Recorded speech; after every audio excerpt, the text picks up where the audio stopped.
A judge has ruled in Chicago that DHS agents can be arrested if they try to apprehend illegal immigrants without a warrant. Now, this is part of the ongoing lie and manipulation by the left, where they're playing what I would describe as a silly game of semantics. You see, in immigration courts, they operate under the executive branch. Judges still exist, but they're executive branch judges because immigration is the sole purview of the executive branch. This is why Texas could not deport illegal immigrants. Got to go through the executive branch. So what the left has been doing is claiming they're not judicial warrants and that it's a violation of due process to enact the law the way it's written and has been. Let me put it like this. When Texas said, we want to turn these illegal immigrants back, the Biden admin was like, you can't, because we are in control of how this operates. Let them in.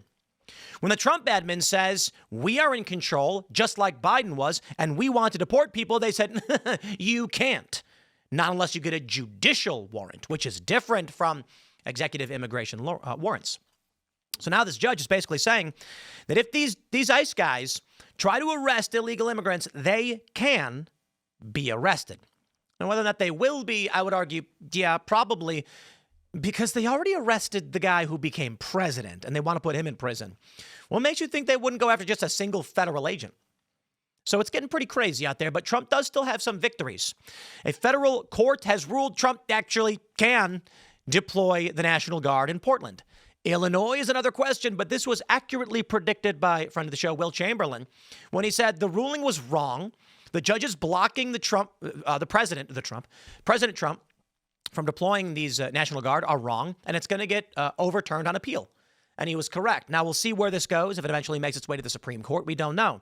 But they are still trying to combat this. It does seem as if everything is escalating quite a bit. If they actually start arresting federal agents, what do you think Trump does? Insurrection Act? Honestly, I don't know. But I can only imagine escalation. We've got this Democrat who is proudly embracing the Antifa name. Because the way things goes, my friend, we're in a tribal conflict where politics and policy don't really matter that much. Where if you're a Trump supporter and you're for something, someone will be against it. If you're a Trump supporter and you're against something, they will be for it. And I know it may seem silly to many of you, but there is a recent example where Brian Krasenstein posted a picture of him drinking liquid death. Because you know that I had the debate with the CEO. This is not a political issue at all. In fact, if it was one, it would be a left-aligned political issue because I'm arguing in favor of consumer protections and the environment. But for some reason, this is the way it goes. If you're a Trump supporter against a problem, the Democrats will be for it. It's been that way since the beginning. The Babylon Bee's famous joke, in genius move, Donald Trump embraces impeachment, forcing Democrats to oppose. Because we all know it. It's a cult. Now, we'll talk about this and so much more. But before we do, my friends, we got a great sponsor. It is Beam Dream. Go to shopbeam.com/Timcast, and you'll get a discount on the delicious Beam Dream drink. They've got cinnamon cocoa, brownie, caramel, pumpkin spice, peanut butter. They even have some fruit drinks. This helps you sleep. I drink it every night before bed. I sleep. It's amazing. So here's what happens. Beam Dream hits us up. They said they want to sponsor the show. I say, sure. I try something. This tastes pretty good. I feel pretty good. I read the script. After about a week of taking it every night, it's got L-theanine, melatonin, magnesium. After about a week, all of a sudden, I got to tell you, my sleep score skyrocketed. I felt better than ever. And this is legit, surprised to find how effective it really was. In fact, James O'Keefe on the show interrupted my ad read once, and he was like, wait, I drink this stuff. It really works. So, guys, Beam Dream is, I swear by it. I literally drink it every night. I am not reading a script. I literally drink it every night. I'm a huge fan. Literally just ordered a bunch more of their pumpkin spice because I see that they have that now. If you're having trouble sleep, this stuff really helped improve my sleep, which wasn't super bad to begin with, but I recommend it. Check it out at shopbeam.com/Timcast. You'll get a discount, and big fan, Beam Dream. Really do appreciate the support. Don't forget, DCComedyLoft.com. November 8th, live, in person, we've got Alex Stein, Emily Saves America, Myron Gaines, and Brian Shapiro to debate modern dating. It's going to be pretty fun and funny. Get your tickets now because all the events we've done have effectively sold out. I say effectively because I don't know if there's like I don't know what the hard limit is, but they're like basically packed house, hard to move. And if you want to get the good seats, get them now at dccomedyloft.com. But let's get into that story. But first, I'd like to give a shout out to Steven Crowder and the Mug Club, the Rumble Morning lineup. You guys rock. I appreciate you tuning in to keep this amazing project going where we've got this great news running on Rumble. And people, you got to turn on the Rumble stream first thing in the morning and let it run. Let it run like you would any normal TV station. Let's go. Shout out to the Mug Club. Appreciate it. Here's the story from Breitbart. Chicago area judge rules ICE agents can be arrested at courthouses. The Chicago area judge has ruled that Immigration and Customs Enforcement officers can be arrested at Cook County courthouses if they violate his orders and arrest a migrant without a warrant.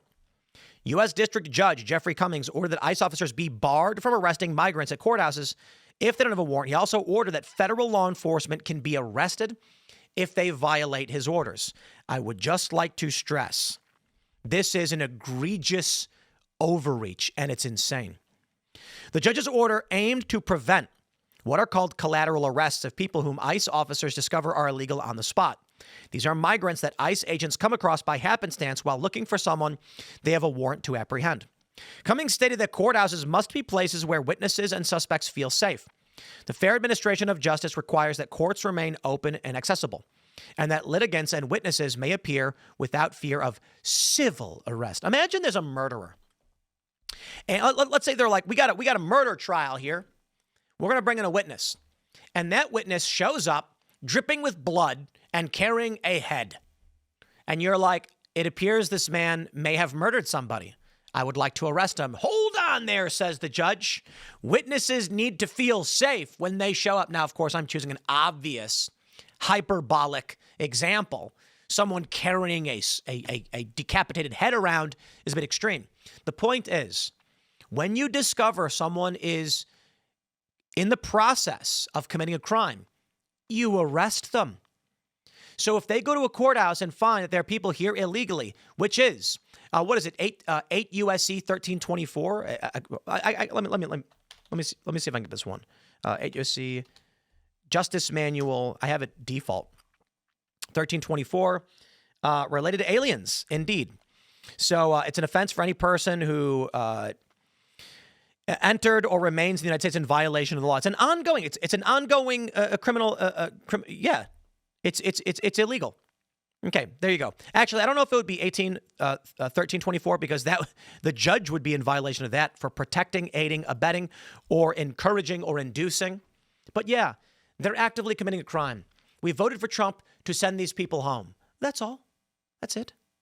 Nothing mean about that. Judge Cummings also cited in his ruling arrests that have been made recently outside county courthouses where ICE has taken collateral migrants into custody. One thing seems clear. ICE rousted American citizens from their apartments during the middle of the night and detained them. What? In zip ties, no less, for far longer than the brief period authorized by the operative regulation, he wrote. The DHS said it intends to comply with all lawful court orders in addressing this matter with the court. However, DHS also defended its practice of taking collateral migrants into custody whenever they find them. We aren't some medieval kingdom. There are no legal sanctuaries where you can hide and avoid the consequences for breaking the law, DHS said in a statement. According to WBBM-TV, nothing in the Constitution prohibits arresting a lawbreaker where you find them. And that's the point, my friends. This judge has no authority to say this. None. If ICE agents are at the courthouse and they see someone committing a crime, they can arrest them. It's their jurisdiction. They're federal agents, and they see someone breaking the law. What other argument is there? I mean, is this the singular crime where this judge says you're allowed to be actively committing it and you can't be arrested? Okay, let's throw the decapitated head scenario because it's hyperbolic, right? Let's throw it out the window. Let's say someone literally takes a hammer and bashes court property, federal government property. Is the judge going to be like, now, he's in the active commission of a crime, but he needs to feel safe as a witness? No, that's ridiculous. There is no special crime you can commit where you're not going to get charged as or face commensurate response from the government seeking to enforce that action. That's stupid. Now, Trump does have some victories, and this is big, because it likely will come around to affect Illinois after the fact. The Washington Post says Trump can deploy National Guard troops to Portland, appeals court says. Oregon Attorney General urges the full appeals court to review the decision while the governor says the fight is not over. A divided 3-judge panel with the U.S. Court of Appeals for the Ninth Circuit on Monday blocked a lower court's ruling that prohibited the Trump administration from sending troops into the city. I'm going to pause right now and just say, guys, I don't care. I'm sick of playing this game. I'm thinking about, you've got Will Chamberlain, smart feller, said that when they blocked Trump's ability to deploy National Guard, he said the Ninth Circuit's going to overturn this on appeal. This is ridiculous. He was correct. But why are we playing this stupid game? I don't get it. It really is a dumb game. Like, we know Trump can, and they're pretending like he can't. We all know that Trump's going to win, and then he does. What is this? Seriously, it feels like a game. Democrats are like, I'm not touching you. I'm not touching you. And we're like, this is stupid. This is a waste of all of our time. It's I suppose the sad reality is it is only a facsimile of what once was. When we asked the courts to answer questions we did not know the answers to. The Supreme Court still does that quite a bit. We have our arguments. But this one's patently obvious. The same thing with Illinois. They said that the federal judge there says Trump can federalize the National Guard, but he can't deploy them. That's contradictory. Federalizing the National Guard puts them under the command of Donald Trump, and deployment is rudimentary, basic. If he said he can't order them to, shoot a guy or something, you'd be like, okay, well, he's questioning the extent of the president's authority. But to say that the president can assume command of the National Guard, but cannot tell them to walk somewhere is insane. Sure, Trump's in command, but he can literally give no commands. Why are we playing this stupid game? It is tribalism. The left is going to say Trump no matter what, even when they know the answer is yes, and Trump is going to play the game back because there's some attempt at proving legitimacy or something. I guess it's a PR game, sure. In a statement Monday, Oregon Attorney General Dan Rayfield urged the full appeals court to review the decision. He said the ruling, if allowed to stand, would give the president unilateral power to put Oregon soldiers in the streets with almost no justification. We're on a dangerous path for America. Almost none. There's violent riots happening. What a stupid absurdity.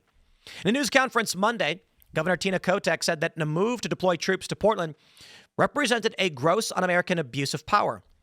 She said that a second temporary restraining order still prevented National Guard troops from being deployed in the state. The fight is not over. Look at this. D.C., Memphis, L.A., Portland, Shreveport, Baton Rouge, Nolens.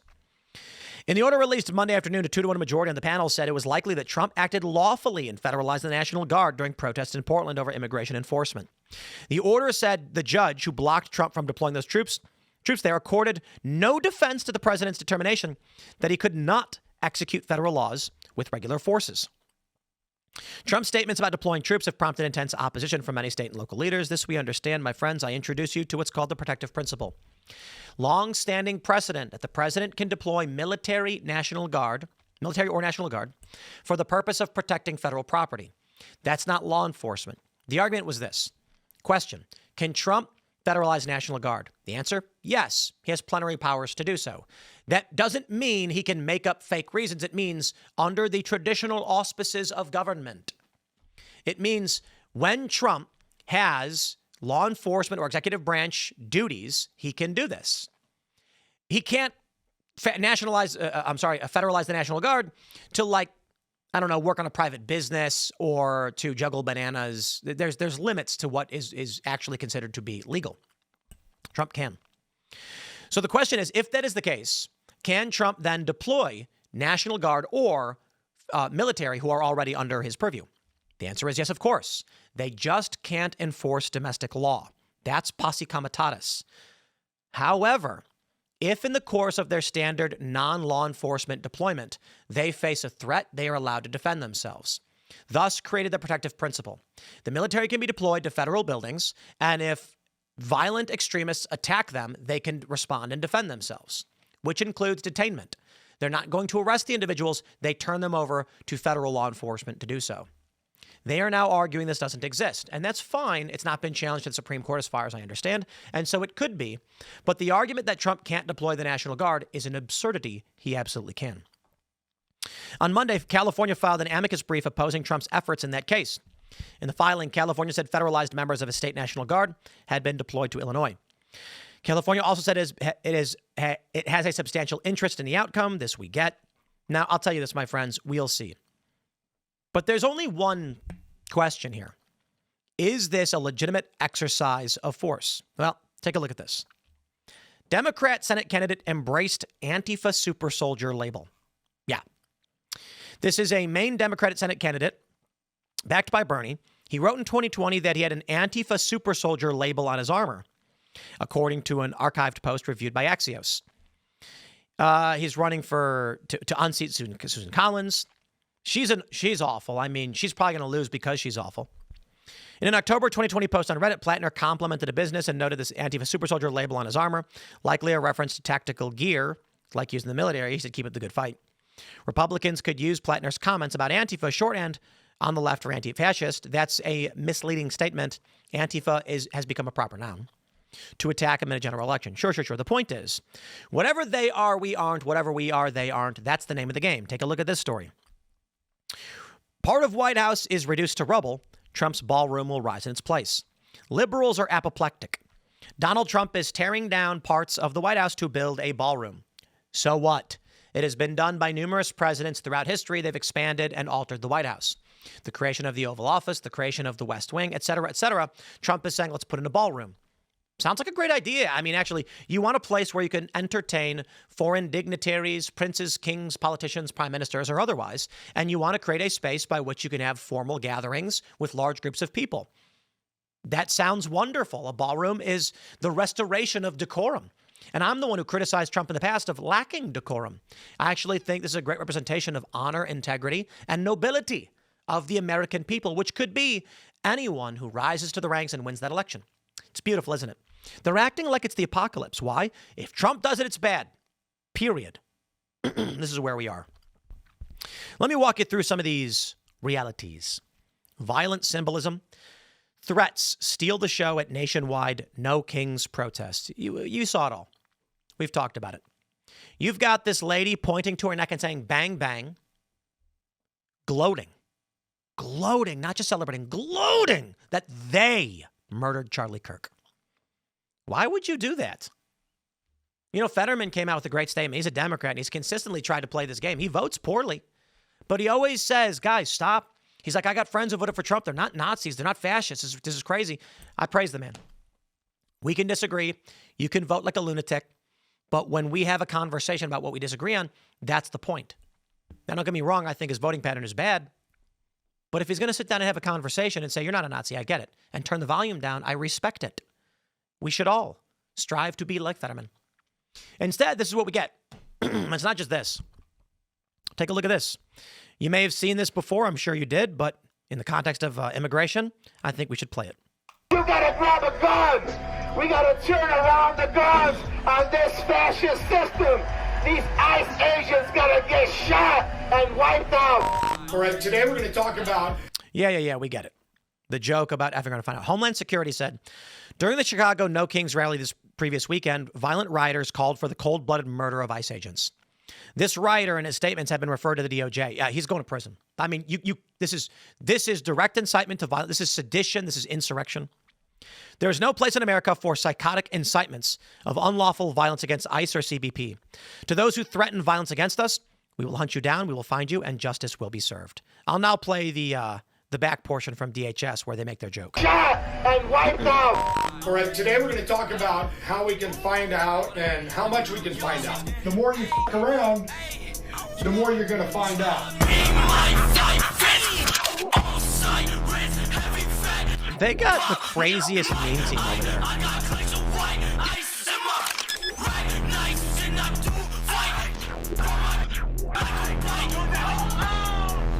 Don't try it. You gotta grab a gun. That's crazy. We gotta turn around the guns on this fascist system. These ICE agents gotta get shot. Jeez. Guys, I can't believe where we're at. You know, yesterday we talked about this in the morning show. An accountant from Atlanta, that's it, got so incensed when he saw a Trump sign, he tried to murder the homeowner. Simple version of the story. He tried to murder him. Bullet hit a few feet away from where the homeowner was sitting on his porch. because this guy driving down a rural road in the middle of nowhere, North Carolina, no disrespect to the rural North Carolina, but come on, this guy's from Atlanta. And why was he up there? He sees this sign, vandalizes it. The homeowner fires 2 warning shots. Again, don't do that. That's not a real thing. But he did. This guy goes back to his vehicle, grabs his gun, and unloads on the front of the house, trying to kill him. Trying to kill him. That's where we are in this country. So this is the No Kings protest. Let me show you what they're saying. LA Times, letters to the editor. Readers across Southern California share their experience at the No Kings rallies. What do you think it says? After the rally, I wish to share with my Angelino friends and former neighbors my experiences. Among my fellow marchers were a woman in her 40s on crutches with a boot, a paraplegic boy about 12 in a wheelchair, his parents, several elderly folks using canes or walkers. After the rally, I congratulated 2 elderly women. The eldest one told me, I wanted to march twice before, but I figured the third time was the charm. I was only able to go 3 blocks today, but I'm so glad I did. One person says, I'm an 82-year-old who protested at the No Kings rally. I served our country for 44 years, beginning with designing landing trajectories for the Apollo to the moon, Galileo to Jupiter. We had thousands at our No Kings protests in LA. All were peaceful. Now, I get it. None of us on the right are under any illusions there aren't peaceful protesters. I actually described the protest as mostly peaceful. You get the joke. But there were violent riots, and that's what our concern is, because these people ignore them. Instead of saying something like, we recognize there was violence and that should be condemned, let us share with you the experiences of those who chose not to be violent, so we can explain what should be. I respect that. Instead, what we often get is from the media just acting like the violence is not happening. The left says it's not happening, the right is more violent, etc., etc. But what we're getting from this is a couple different things. You've got the media presenting one picture to the left. Now, the right understands people march peacefully. They make fun of them. They say your arguments are dumb. We've seen numerous individuals like Nick Shirley, Nate Friedman, Cam Higbee. They go on the ground and they've been talking to protesters who are peaceful. Some of these guys aren't getting attacked. But a lot of these protesters are peaceful, and they'll answer questions, and they get made fun of for having bad answers. And the left does it to the right as well. But then you get these violent riots, and the reason why the right focuses on that is because it's bad, and that's what we don't want. Peaceful protest is fine. I don't care. Let me show you this. This is a guy who was dancing with a MAGA hat on at No Kings. That's it. And they attacked him. They attacked him.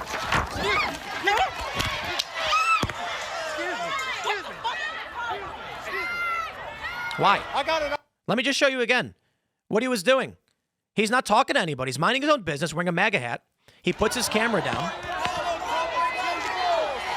And he dances. They attack him. Why? Why did they attack him?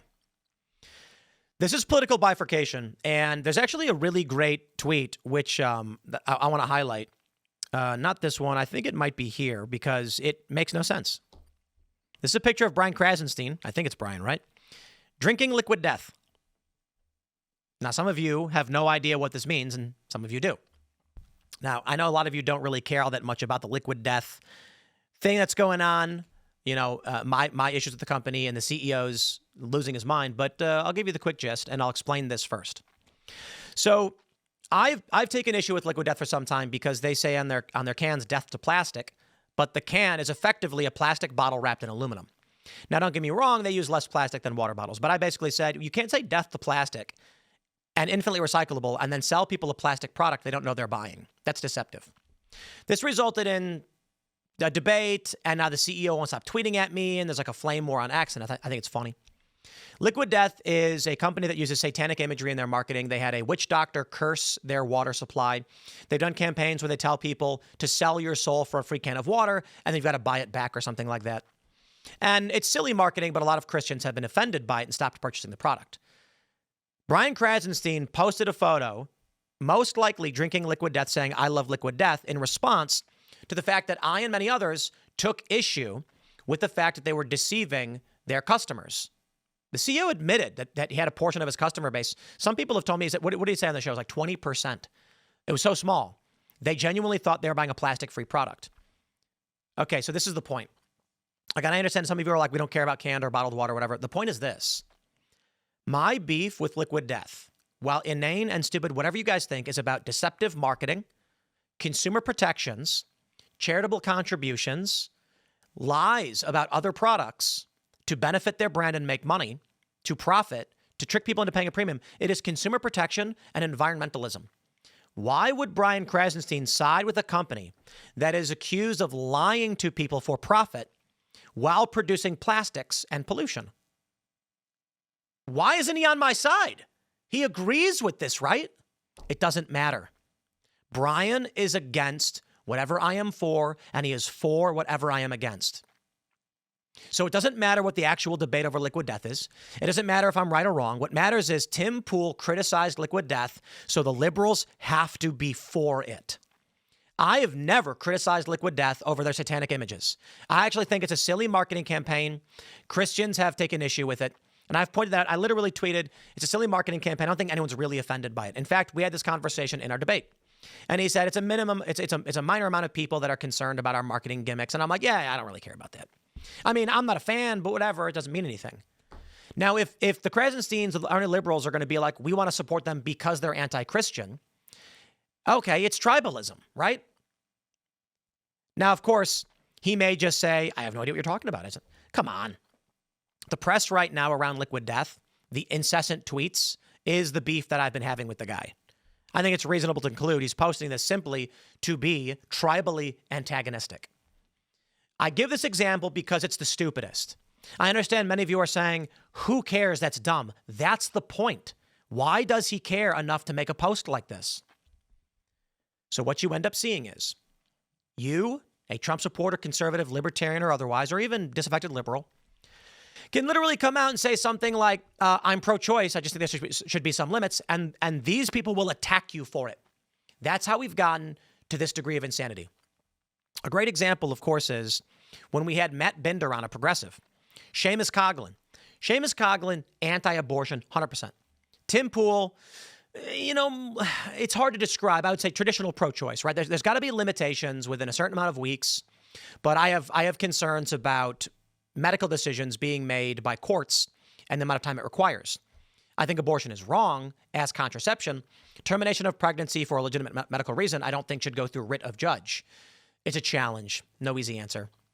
Matt Binder said abortion should be allowed at any point, and he called me pro-life for saying I agree that abortion should be allowed up to a certain limit. That's how insane it's become.